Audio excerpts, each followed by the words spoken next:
they thought they needed to be better, and they thought that you needed to be, some of them were like, oh, I thought I had to be a member. I thought I had to wear certain things. Like one of them had jeans on the other day for the coaching. And she was like, oh, I'm so sorry. I had to come straight from wherever. And I was like, it's fine. Like, what are you apologizing for? She's like, oh, I've got jeans on. And I was like, so? I was like, it's fine. Like, don't worry about it. She's like, oh, I'm not supposed to wear jeans. And I was like, well, on the golf course. But I was like, you're not on the golf course. Like, what's like, and she was like so apologetic. And I was like, it's absolutely fine. You can wear whatever you want. Like, I just want you to be comfortable so you can actually enjoy playing.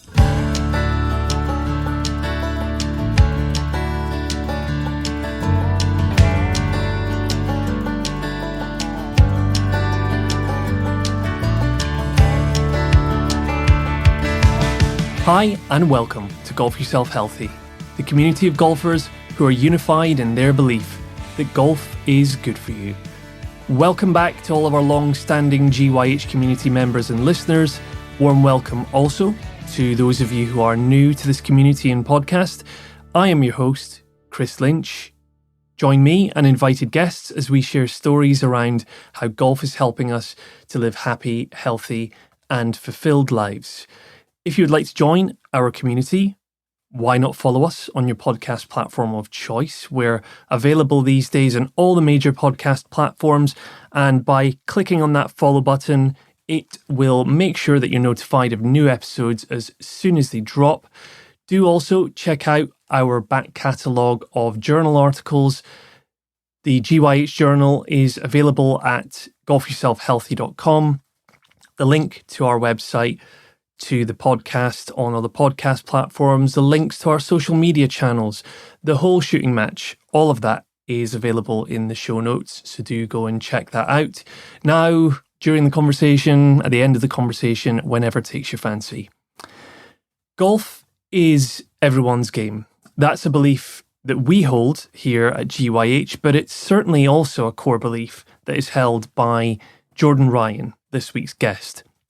Jordan these days is a PGA qualified coach. She teaches out of Park Golf Club in Newport, South Wales, which was the venue for this particular conversation.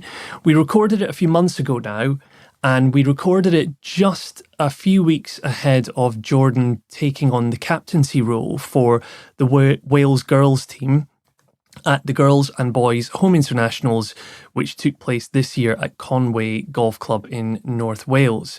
And so part of this conversation is not only Jordan talking about the pride that she felt in taking on that role, what the role meant to her, and how she hoped to be a really inspiring role model and leader to the girls, but also the motivation for doing the role sounded very much like it was preceded by Jordan's successful elite amateur career, where she herself represented Wales at international level on multiple occasions.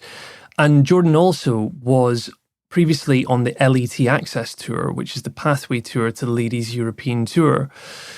But in more recent years, Jordan has turned her focus and attentions to coaching, something that you can tell from listening to her she really enjoys and really loves. It sounds very much like she gets a lot out of helping her teaching students, her clients, to get enjoyment out of golf. But she very much recognises that in order for that to happen, the right culture needs to be created around golf. People need to feel welcome, included. They need to feel a sense of belonging. And it sounds to me very much like she takes that responsibility very seriously.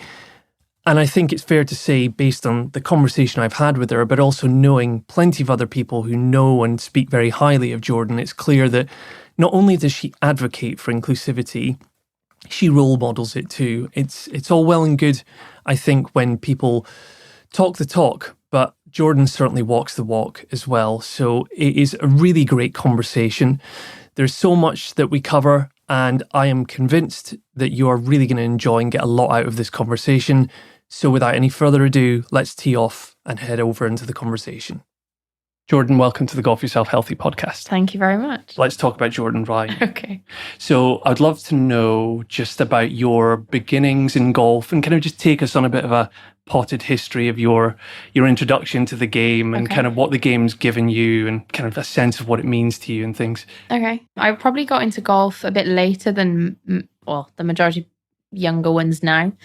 My dad plays and always had played. So that's how I got into it. I was probably about, 12-ish maybe, but probably didn't start playing properly for like another 2 years after that. But I started playing at Newport Golf Club, played within the junior section there, which was great. Like we had junior coaching as a group, and on Monday nights we'd have coaching, and then like once you were a little bit older you'd go and play on the golf course instead of actually doing the coaching. Like we'd have junior competitions, and it was like 9 holes or 18 or whatever, and then everyone would go in afterwards and we'd have they'd give us chips and bread and butter for our dinner basically. Good nutritious meal. Yeah. And, but it was great. Like you do whichever bit of the junior part you do, and then we'd all go in together afterwards. But yeah, and then like I said, probably didn't start playing properly until I was maybe 13, 14-ish maybe. Like I think I got asked to play for the county, like the under-16s team. And I remember it was all the way up in Bull Bay. And I remember being like, I don't know if I want to go all the way up there. Like I'd never played for anything before, really. Mum and Dad basically said to me, just try it. If you don't like it, you'd have to do it again. But like you might enjoy it. So did it. And I'm pretty sure like our team won or whatever. But like we won like quite comfortably, if that makes sense. And like obviously we all really enjoyed it. Obviously at that age it's not necessarily about winning, but like we all did really well, and we were all like really confident, like yeah, we can do this. And it was really enjoyable, and it kind of just went on from there. Then playing club competitions, playing county, and then I probably played like my first Welsh Girls when I was about 14, 15 maybe, and then became part of the Welsh setup. So I ended up being in like the academy squad, which was a mixed squad. And then for 1 year, then the next year I was in the girls squad, which was probably would have been an under 18 squad, I think. But it was a bit different to how it is now. So we had like a South squad and a North squad. So I was in the South girls squad. And then the following year, then I moved up to ladies, and then was in ladies then until I turned pro basically, which was great. And obviously played everything for Wales really, home internationals, Europeans, all the way through to like World Amateur Championships. And then I turned pro. When did I turn pro? Probably about 3 and a bit years ago now. Went to Q School, played LET Access, and had a full card LET Access. Had like a ever so slight partial category on LET, but never actually played LET. And then did that for 2.5 years. And then in October, I played my last event on Access, but I kind of fell out of love with it a little bit, in the sense of I'd had enough of living out of a suitcase for a while. So took a break for basically like halfway through July into the start of August, decided I was going to do my PGA, went back, played the last 3 or 4 events, probably had my best events the whole time I was on tour in terms of results. Again, probably because I was a lot more chill then, because I'd made my decision. And then started my PGA in October. And I found out on Monday, I just passed my first year of my PGA. So I can do my second year as of October. Congrats. Thank you very much. That's cool. Yeah. Listening to you talk about that journey, something that fascinates me just hearing back. So if I play back, what I'm hearing is, introduced to it through family, because family play the game, starts out quite, as a young person getting into it, quite like you're just doing it, you're enjoying it. But then the way you talk about the build up to getting to sort of LET level, for example, sounds like really matter of fact in terms of the way you describe it. Because in my head, just as a mere mortal, someone that's never played at the standard that you have, I kind of like, maybe I idolize it in a way, and I kind of go like, oh wow, it's like this big crescendo and this build up to it. Maybe you don't remember it like that. It just happened. Yeah, I guess I did school up until 18. So I did GCSEs, did A-levels, and then I I had a few offers to go to the States to go to college and stuff, but I kind of decided against it. I'd got my A-levels and I passed everything, and me and my parents agreed, like, get your sort of qualifications, whatever, just in case you do ever want to go on to do something else. So I've got them rather than having to go back to school and redoing stuff and everything. And I agreed with that, if it made sense. Like, I had enough time to study and golf at that point. And like, I've worked since I was like 15. I've worked in Newport for a while in the pro shop, and then once I was old enough, I worked on the bar. So it wasn't just school golf. I wanted my own money and stuff like that as well. I'm fortunate enough that my parents obviously supported me as best as much as they can, but also it's quite nice having your own independence in that sense. But I knew that was like Neil, my coach. Once I turned 18, it was kind of like a 5-year plan almost, which sounds quite extreme, but like kind of just mapping out. And obviously things change, don't they? But it was just very matter of fact that I wanted to turn pro. So from probably 18, even though I wasn't a pro, it was my job. So it kind of, I guess it does change then, isn't it? So yes, I still enjoy playing golf, and I did enjoy playing golf like then as well, but it's different. It's a different switch. So I guess it is very matter of fact, the same way that you'd say you go to work. Yeah, and actually, again, what I find really interesting and what I'm getting out of what you're saying is it sounds to me like you're really very much comfortable and at peace with not going down that kind of LET, playing out in the Pro Tour. Because we were talking about something before we kind of hit record on this thing about, like, you know, being asked if like you didn't make it there. So what is that? But actually, you sound like a really upbeat and positive. I am. Like, I didn't lose my card. Like, I kept my card. I just made the decision to stop playing. That sounds quite dramatic. Not stop playing golf, but just I'd made the decision that I had 2 weeks in Spain, or a week in Spain at the end of the year in October, and that was they were going to be my last events. And then I started I was going to start my PGA. That doesn't mean I won't play again. I don't think I will. Like, I'm in terms of on tour, I'm very content coaching. I'm actually really enjoying it. But it's like I've recently, because I had a bit of a break then playing, because I'd come back, I went straight into my first year of uni. So I'm working, I'm studying, it's quite full on. The last thing I wanted to do was go and play golf at the end of the day, because I've had a full day of somewhat golf anyway, whether that be in the pro shop or coaching. And then I had a good, I probably didn't hit a golf ball from October to January, maybe even February, and really didn't even want to. So didn't miss it whatsoever. But then the last kind of, I don't know, 3-4 weeks maybe, if I've had like playing lessons, depending on who it is, I've played with them out on the course, or like I've hit a few balls and stuff, because I've got a PGA event. I've got my first PGA event tomorrow actually, at RADA. So obviously I need to not be as rusty as I have been the last couple of weeks to actually play. And that's been quite nice, just playing very, very socially. And it's kind of like even tomorrow, I probably haven't done anywhere near as much practice as I probably should in comparison to what obviously I used to do to then try and compete. But it's just nice being back playing, I think, but in a very social way, rather than it, or not necessarily social, but like stress-free, I guess is probably the best way. Like, it doesn't matter. Like, yes, I'd like to play nicely, and I've got my group for the Pro-Am. I don't know who they are, but I'll meet them tomorrow, and it'd be nice to play well for them, because like if they play nicely, like they'll probably get nice prizes for being part of the Pro-Am and stuff. But at the end of the day, it's not paying my bills anymore. So it'll be very nice to play, and with no sort of consequences to it. Yeah.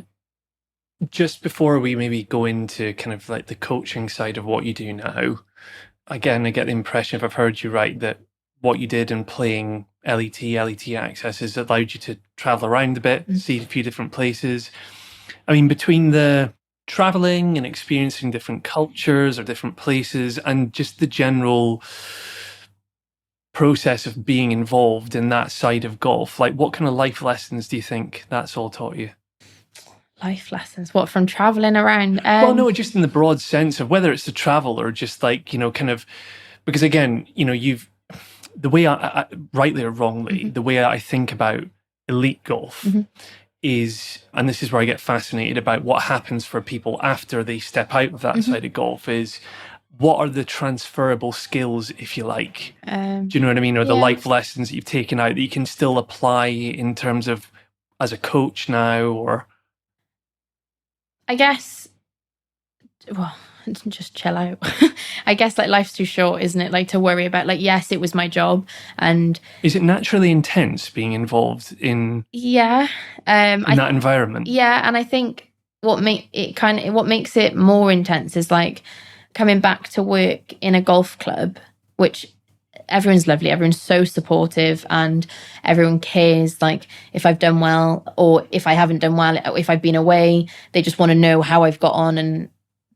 But like sometimes if you've had an awful week and you come back and then you do a shop shift and people are asking you, how do you get on? How do you know? That everyone has an opinion on it, even though they obviously haven't been there or seen it, kind of thing. And almost like everyone expects you to do really well, which is actually quite nice in the sense of that they believe in you that you can do well. But obviously if you've had a tough week and then you come back and you say your week hasn't gone as well as what you'd like it to be or whatever, and then so-and-so says to you, well, what happened? What did you do that for? And I'm like, well, I didn't mean to. But obviously they mean well, and they're almost like, it's quite funny because they're almost shocked that you haven't done as well as what they think you can do, which is, again, is nice because they do expect more of you. But sometimes you just want to come back and not talk about it, don't you? But the best thing they don't let you. No, exactly. The best thing I did as an amateur, I worked at Newport Golf Club for a while, and then I worked in the pro shop, and then I worked on the bar and did a few different jobs at Newport. But then my sister got a summer job between finishing her A-levels and then going to uni at Kennels, and it was plain and simple. It was hard work in terms of physical, but it was like you went in. It's like a boarding kennel. So like people go on holidays, they put the dogs in there just for like a week or so, 2 weeks, whatever, and then come and get them afterwards. So every day you'd have to clean the kennels, walk the dogs, feed them, obviously, and then at the end of the day you tuck them in ready for bed. Basically, that was the extent. But it was a lot of cleaning, so it was quite physical in that sense, and a lot of steps you do and stuff. But she went to uni then. And I was like, do you know what? That sounds absolutely delightful, because all I needed was money to obviously play. And I was like, I'd had enough of trying to play and trying to compete, and then obviously going back to work in the golfing environment as well, because as I said, everyone has an opinion and everyone wants to know. Whereas like when I'd go to work, when you go to work, because it was just a means to an end for me to afford to play golf, it didn't matter what I was doing, it was just money. So I was like, do you know what?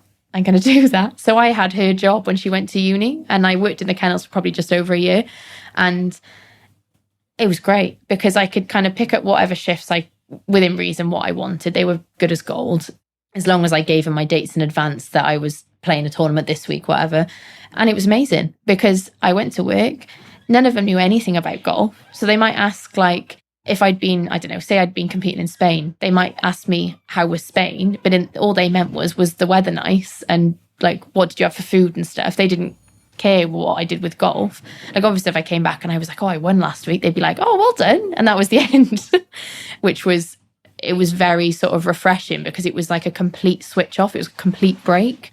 But then yeah, it has its positives and its negatives in that sense. But yeah, to answer your question, that life's too short in the sense of to be worrying it. Like, there's absolutely nothing you can do. If you've had a bad round or you've had a bad hole, like, yes, it's annoying. Yes, it's a bit disappointing, because obviously you've done loads of hard work, but you can't change it, can you? It's done. Which is like, I guess that is very much a life lesson in itself. Like, once something's done, yes, you might be able to fix it, like go out the next day, and if you shoot 5-6 under, that will definitely help correct the day before, but you can't actually physically change the day before, can you? No, totally. I love that story you've just shared, because a couple of things spring to mind for me. So, like, for me, as I was telling you before about like my lifetime, if you like, in golf, and my journey through golf is really quite different, I suppose, to yours. But me now doing a golf podcast, it's all very novel and new. But it does occur to me sometimes, I'm like, you need to have stuff outside of your 100%. Golf as well, because you would just, and also what you were saying there about kind of like, I just hadn't thought or appreciated how doing it for other people, because like you're the competitor and you'll want to compete and do well for Jordan, but then you're turning up and everyone else is like, it's almost like whether you like it or not, it almost adds a level of pressure. Of course it does. There's added expectations to it, which again, all of it comes from a very good place. Well, the majority of it comes from a good place, but it's still hard work. Yeah. In that, the hard work is probably not the right way to say it, but it does add to it. It definitely doesn't help. No, I get it totally. Let's talk about your coaching then. Maybe just kick us off, like kind of who do you coach? Is there a wide spectrum of? Yeah, but everyone really. In terms of levels? Yeah, so started out coaching probably on and off about 2 years ago now. But then obviously when I did decide to do my PGA, I very fully opened my diary up and sort of I just open my diary basically, and then whoever wants to book in can, which at the start I was very much just like, I'll just open as much time as I can because I probably won't get that many. So just they can have whatever spots they want, obviously just trying to build up my clientele and stuff. But touch wood, it's been I've been busy, and probably a lot more people than I thought would have booked in, especially straight away, which is good. And I mean, wide range as far as juniors through to the vets here, the seniors here, and as well as I've been, like I was saying to you earlier, I've been doing some of the new to golf women's classes, which is great. I've just finished my last one now, which I do a block of 6 lessons. So it's a 6-week course, an hour a week. And I had 16 new women in my last one.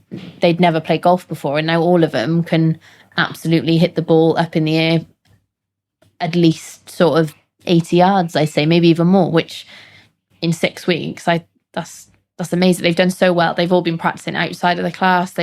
We finished last night and they were straight away. They were like, when are you doing your next one? Can we do some more? They're just so keen. But we've got, where I work here, we've got quite a small women's section. They're all lovely, but it's just very small. Whereas growing up playing at Newport, we had a massive women's section when I was growing up. So it's a very different sort of dynamic down here.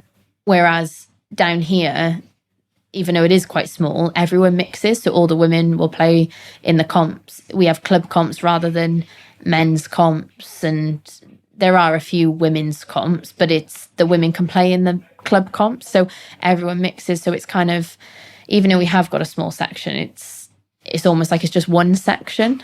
So by doing the women's classes, I'm trying my best to build the women's section, but also to make the club bigger. Does that make sense? So everyone can continue to mix, which is hopefully the way it should be going in the future anyway. Yeah, because actually what I observe is, and again, in the time I've been doing this podcast, meeting people and things, is which is a very natural human thing. So for instance, do you find, is it mostly females that book into, No, or you have men as well? I have way more men.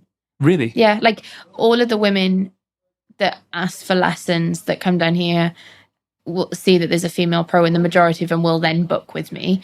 But if you looked at my sort of diary, there's probably easily 90% of them are men. So yeah, I thought it would be a lot more women, whether that's because there's not that many women down here at the moment anyway. But yeah. So then maybe the question I want to ask you is, what is the key to getting a diverse mix or the most inclusive kind of atmosphere in a golf? I think the women's groups are important in the sense of starting them off, because I was saying to the group the other day, because it finished, and next week they were saying they're all just going to, I do it Wednesday nights, and they said, oh, we're all just going to come down anyway and practice, even if there's not, because it was the end of the 6 weeks. And I was like, amazing. And then some of them were like, oh no, we can't just go on the main bit of the driving range. And I was like, of course you can. I was like, why can't you? And they were just like, oh no, we're not good enough for that yet. And I was like, it's funny, the difference between men and women in the attitude. We get so many groups of men or boys on the driving range who could have either never played golf or nowhere near elite, shall we say. Sorry, who have played but are nowhere near elite, just very social club golfers, or not even club golfers. They probably just come down the driving range, the women would hit it just as good, if not better, in that group. But they don't care. They just want to come down. They just want to play with their mates, or they want to get better or whatever. Whereas the women in the group were straight away kind of like, oh no, we can't do that. And I was like, why? Like, of course you can. Like, that the driving range is the place to get better, and also to socialize with the other women that are that you've met through this process. Because like none of them are friends. They've all met doing that. And whereas like they didn't realize that they could. And I was like, but why? But again, it's kind of the whole, they thought they needed to be better, and they thought that you needed to be, some of them were like, oh, I thought I had to be a member. I thought I had to wear certain things. Like one of them had jeans on the other day for the coaching. And she was like, oh, I'm so sorry. I had to come straight from wherever. And I was like, it's fine. Like, what are you apologizing for? She's like, oh, I've got jeans on. And I was like, so? I was like, it's fine. Like, don't worry about it. She's like, oh, I'm not supposed to wear jeans. And I was like, well, on the golf course. But I was like, you're not on the golf course. Like, what's like, and she was like so apologetic. And I was like, it's absolutely fine. You can wear whatever you want. Like, I just want you to be comfortable so you can actually enjoy playing and stuff. Yeah, but that example to me just talks to this, like, golf's got almost like an uncomfortable history. Yeah. Like, it's kind of, but that how, for want of a better word, powerful is that's playing on someone's mind, because it's just been built into their head that like that's golf and you can't do this and you can't do that. But I guess the reason I was kind of asking about this, mixing everyone in together versus like having very clearly delineated men's and women's groups, is I'm slowly realizing in golf that actually that kind of having men with men and women with women is actually sometimes quite a good thing, and it has its place, for example, to ensure shared experience, comfort. Absolutely. You know, because that's a great starting point. And then maybe in time, if the conditions are right, and the culture, by the way, in the club as well is right, then everyone can, you're playing mixed medals or you're playing whatever, you know, but it's, I'm curious about it, because I see how, you know, in the sense of, say, diversity and inclusion, there can maybe be a tendency sometimes to almost want to force a situation where you're trying to mix everyone together. But actually, if the conditions aren't right from the beginning,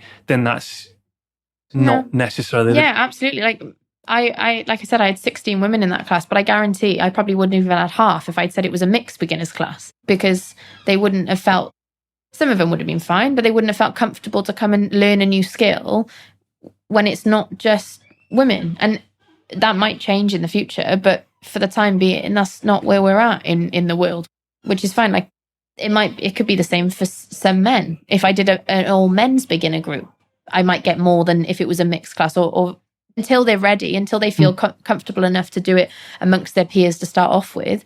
And then once they're ready, once they're good to go, then they'll probably feel a bit more comfortable to mix. And once they are ready and they do feel like that, then I think it's only beneficial to mix them, whether that be different abilities, whether that be male, female, whether that be juniors, adults. I think once you get to a certain level, but again, it doesn't have to be a high level. It's just, you are just competent enough to get yourself around a golf course. That's all you need. Yeah, completely. I was saying to you before that, you know, the central theme on this podcast is about golf being good for you. Well-being in many, golf is good for you in so many different ways. And I think maybe I'll ask you this question less from the perspective of your own view on it, because I think some of the things and experiences you've already shared have kind of taught to that. But I maybe would ask you it from like, how is golf good for you, and how do you see that from the perspective of the people that you coach? Is there like any one story that comes to mind where you've been coaching someone where they come to you and tell you about how, do you know what, Jordan, this is what this game's giving to me, and do you know, or things that sound bites that you pick up on, or things that you observe when you watch people and coach them, and how you see golf being good for them? Well, I guess in a social way, but even I had an older man book a few lessons, and lovely guy, and I've probably given him 3 or 4 lessons now, and then he asked to go on the golf course to do a playing lesson. I was like, yeah, of course. So there's a bit more chatting when you're walking in between shots and stuff rather than just on the range, and he was saying that he just wants to get better so he can get himself around the golf course. So very similar to what I was saying about the women, getting them just so they are comfortable enough to go around the golf course and to feel confident enough, I guess, to go out there. But he was saying the same, that he wanted to be able to go out and play with his sons, and his a few of his friends already play here. And he was chatting to me about the fact that his wife had died 2 years ago. I think roughly about 2 years ago. And he said, so he was like, it just means that I have something else to do, because obviously there's a big part of his life that has gone then. So he said he was like, this is something that I can do and I can do for himself, which is obviously different to then what he's done for the last, I think he said they were married for like 50 odd years or something, which is, it's a long time, isn't it? Of something, and now it's gone. So he wanted something to do that was like, obviously it's never going to replace that, but it was just something new to do, to how to spend his time. And he wanted to be able to enjoy himself doing it rather than worrying that he was going to sort of make a fool out of himself, which he's more than good enough, which I think he realised when we actually went out on the golf course, that he is more than good enough to be out there. But again, it's more of a social thing, isn't it? For especially for him, for everyone has a social aspect to it. It doesn't matter whether you're in the elite part or whether you're in the beginner part. There's different circles, isn't there, that you'll make friends. Just because I've played for Wales and played on tour or whatever, that doesn't mean that just because someone's off a high handicap doesn't mean that I've not made friends with them. Does that make sense? That's the sort of the beauty of golf. You can mix with everyone, can't you? Like, I was trying to explain that to the women. The purpose of the handicap is that everyone can play with everyone. It doesn't matter what your handicap is. That's the point of it. You could play with someone who's been playing, who's just got their handicap and it's quite high, and play with someone who's, I don't know, off scratch. They get way more shots than you, and that levels it out, so you can go and play together. Yeah, absolutely. So then this next question is about you, and it relating back to your golf. So this is probably one of my favourite parts of this podcast. I call it the eagle is landed, right? So it's asking you to talk us through in particular, like a certain shot that you've hit, or it's a shot you've hit in a set of circumstances. It could be casual golf, it could be competitive golf. Something that shot just means so much to you. It conjures up great memories and nostalgia, for example. Oh, that's a tough one. I've played a lot of golf. I guess my last ever home internationals. So my last time playing for Wales, we were at Woodall Spa and we played, it was Ireland. We played Ireland, and because of the weather, we kind of swapped around the format, and we kind of swapped it around basically. So we did I think we did the foursomes the day before, but anyway, playing the singles match, and played against one of the Irish girls, and she's, I don't know, ranked like top 50 in the world or something like that. She's great. Like, she plays LET now. She's really good. And I holed my pitch shot into the last hole to win. So I holed it for an eagle, and all of the girls were around, like all of my team, because we were the last match out on the course as well. So all of Ireland were out, all of Wales were out. Paul, our coach, was there, like our Welsh coach and everything. And obviously, like, it was amazing because it was my last ever point. So it meant I won my last point for Wales in my singles. I obviously beaten a great player. Like, we'd had a good game all day, and I beaten all time. Sorry, that the whole round I'd won my match, but obviously everyone was there as well. So it was just nice. It was like amazing in that sense. But yeah, and it was just like a nice way to kind of tick off amateur golf, I guess, in that sense. And especially playing for Wales, like because I played for Wales for so many years and was part of that team, like quite a sort of a core part of that team for so many years. It was nice just to finish on a high, I guess. Yeah. Because I'm big on the feelings that golf can give you, especially when you get those ecstatic highs. So, like, in a few words, what were the feelings when you either hold it or then the moment of celebration afterwards? How did you feel?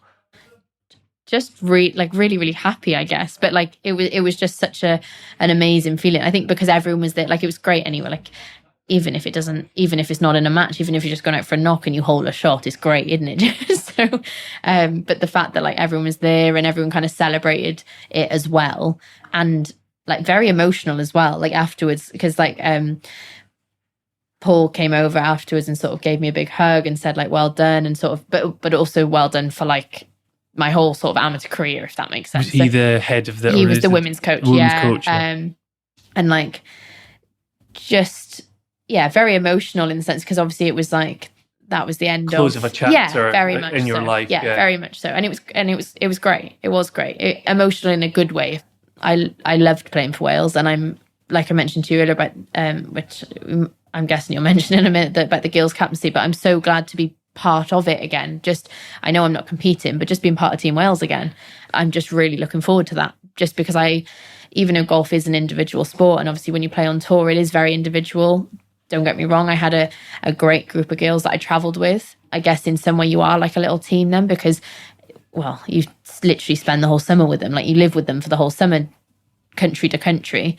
But it's only you on that golf course. Whereas like when you're part of a team like Team Wales and you're travelling together and you're playing for yourself, but you're playing for each other as well. Because at the end of the day, if you win your point, but no one else does, and vice versa, if they win their points, they've won them and you haven't. So then you all add them up together at the end, don't you? So, which is, yeah, I'm glad to be back part of that. That's great. That's really cool. What's especially cool about that story is that's the first actual eagle story that we've heard in this segment. I didn't even realise that, yeah. No, that's absolutely brilliant. That's funny. So, well, yeah, you're right. I was about to bring up the fact that you've just taken on the captaincy of Wales girls, right? Yes. So tell us about that and what that role will then mean to you, I suppose. So, this year, the RNA changed the rule because when I was growing up, the captain of the team had to be an amateur. They could never be a pro, but they changed the rule that now it can be a pro. So I'm going to be the girls' captain, and then Louise is the women's captain. But we're both PGA pros, or I'm training to be, and I think she's obviously qualified. Like, we are pros, and we've played in our own rights before, and now coming back as a captain is, as I said, I'm just really glad to be part of that team again.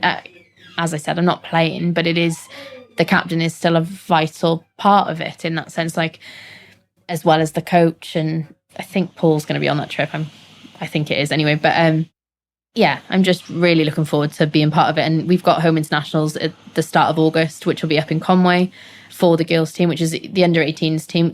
We've got quite a young team this year. They're all very good, but it is going to be a young team. So I think for a lot of them, it'd be an amazing experience for them, and they'll gain a lot of experience from it, which I guess we'll all kind of be learning, because yes, I've done it as a player, but I've never done it from the other side. So I can obviously use my experiences as a player to help me in that role. But again, it is a very new role. So yeah, I'll be learning as much as them, I think.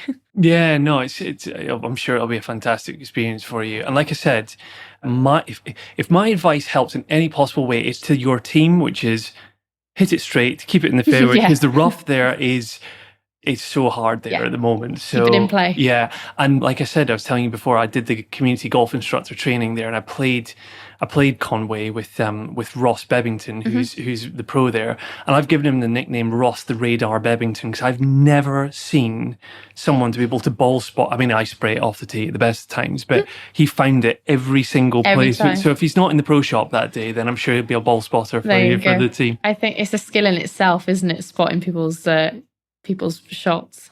Yeah, completely. Yeah. So, I mean, just thinking of that then, I mean, just again, kind of thinking about how those that you're going to be captaining, they looking to you as their captain, you have been in their shoes before. So is there any kind of like, what are you going to say to them? What advice are you going to have for them before are you expecting them to have some nerves? Did you have nerves, for example, when you were representing your country in that? Yeah, of course. Like, it's only natural, isn't it? I think everyone sort of thinks nerves, or not everyone, but people sort of associate nerves as being a bad thing. I think it just means you care. Like, it doesn't mean it's definitely not a bad thing.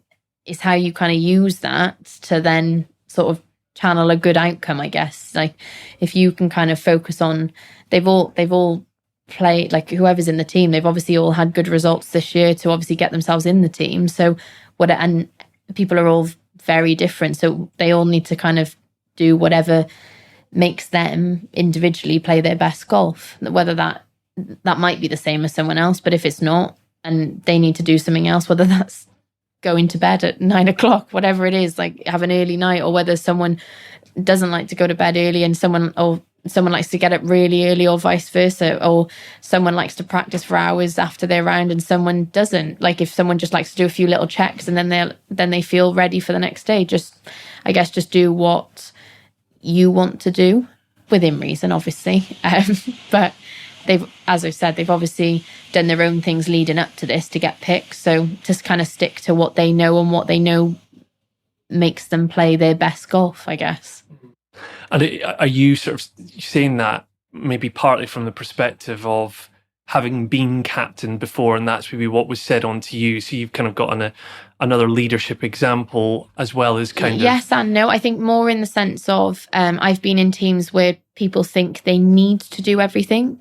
They get to the event and they almost change what they've been doing because they think people are expecting more of them and they need to do other things. Whereas, well, again, within reason, I don't really mind what they do as long as they do everything that they know makes them play their best golf, and that they then don't start doing random new things just because they think someone wants them to do that. Sometimes something I've found hard in the past when it comes to, and again, the level of golf that I tend to play and that I enjoy the most tends to be, less competitive and more just friendly and things. But like every year, I tend to do a Ryder Cup themed thing with friends of mine, and I love it because I love the competitive element of a team versus a team. Yeah.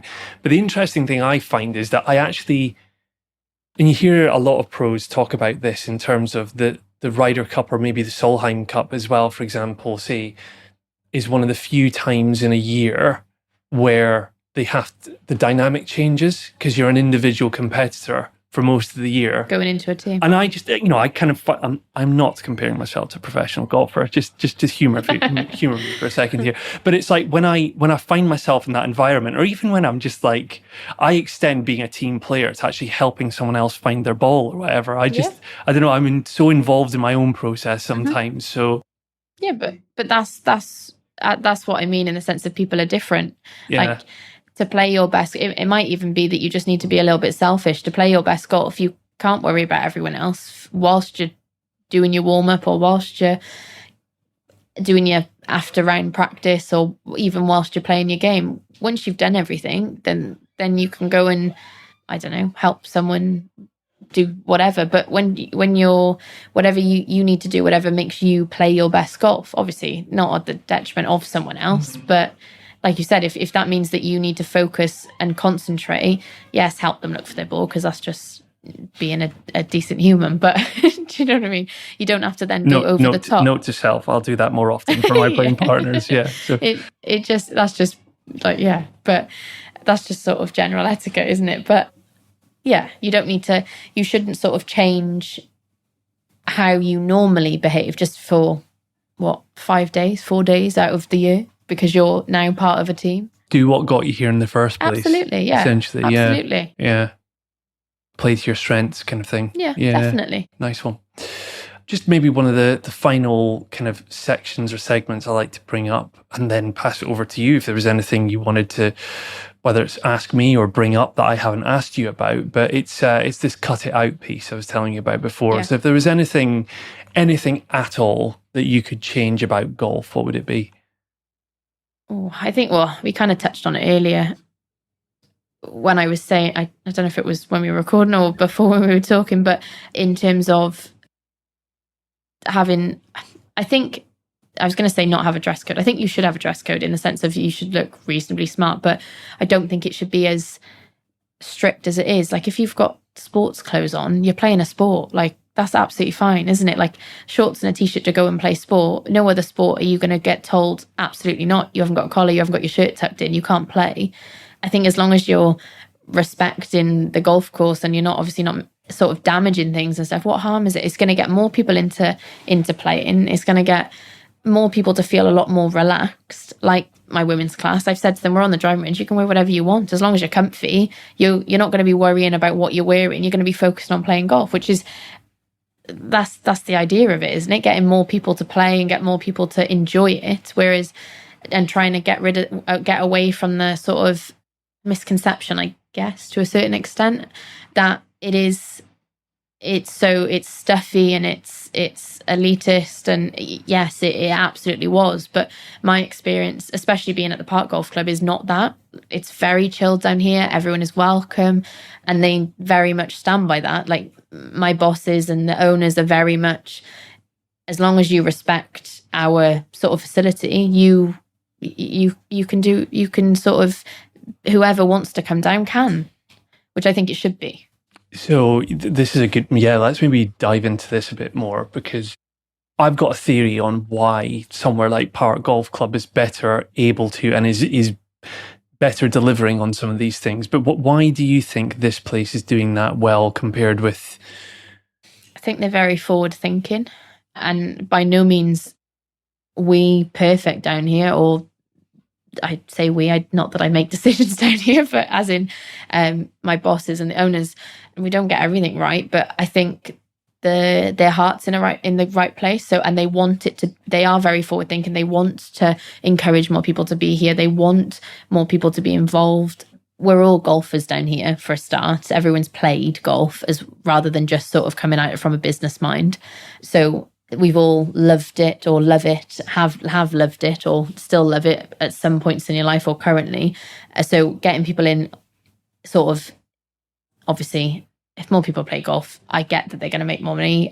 That's obviously going to help as well. But they are very much, they just want everyone to enjoy what we've enjoyed as well. And if we can be the facility to do that, they're constantly improving it down here, which is only going to help people better themselves and get involved in it and feel more like they belong here, I guess, rather than feeling like, oh no, I can't possibly go and play golf. No one's played golf in my family before. Oh, like, no, I don't belong. It was not like that down here. It's very sort of welcoming. Like the women in my group have said that it's a lot nicer and a lot more chilled than they thought it was going to be.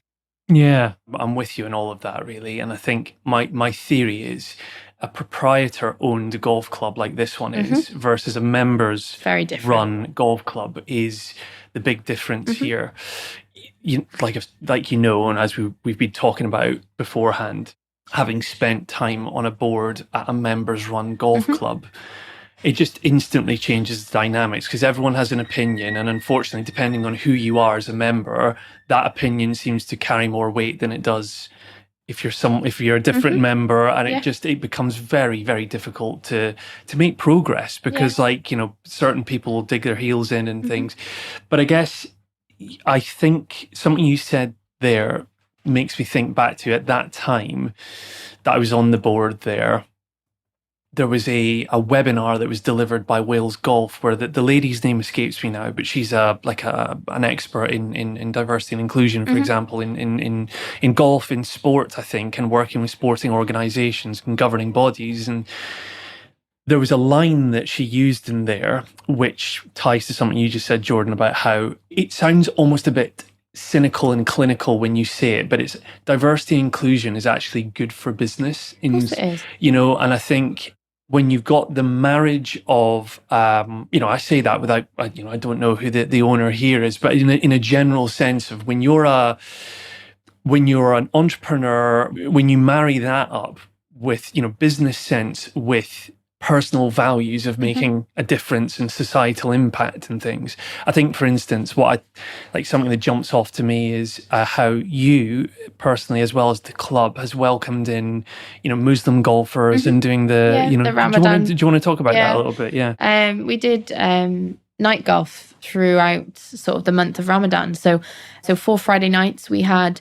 The range closes here in the winter. The range closes here at 8:00, but we came back and we opened up again from sort of anything from 10:30 through to about 1:30 in the morning. So they'd break fast and do their prayers, and then they'd come here. So it gave them something to do because obviously it's more of a community thing for them. They don't want to break fast, do their prayers, and then go straight to sleep. It's part of being together. So it was something for them to do that they were together then, that was fun. And we did it, it was 4 Fridays. As the month went on, it was slightly later each night. But we had probably up to 100 odd people here. But loads of them had never played golf before. Or if they had, they'd played golf the year before because we did the same thing the year before. So I think this is our 3rd year doing it now. And it's just been more every single time we've done it, which is great. And out of interest, with the time that you've been working with that group, did they ever say anything to you about, in the same way you were giving the example of that woman before who was saying, oh, I can't wear this, or I don't feel I fit in here. Have they ever said anything to you which has suggested that they would have not necessarily felt comfortable in golf or didn't see themselves as belonging, or is it a different kind of scenario or context for them?